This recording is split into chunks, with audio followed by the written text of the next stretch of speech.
Welcome to garam garam Bezawada రుచులు. ఈరోజు రైస్తో జ్యూస్ చేస్తున్నానండి.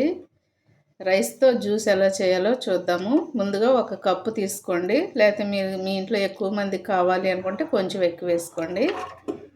కొంచెం సాల్ట్ వేయండి, లైట్గా వేసుకోండి. సాల్ట్ మాత్రం ఎక్కువ వేయొద్దండి, చిటికెడు వేసుకోండి. అలాగే పాలు కూడా పోస్తున్నానండి. నేను కాచి చల్లార్చిన పాలు పోసుకోండి. ఇప్పుడు మిక్సీ పట్టుకొని వస్తానండి.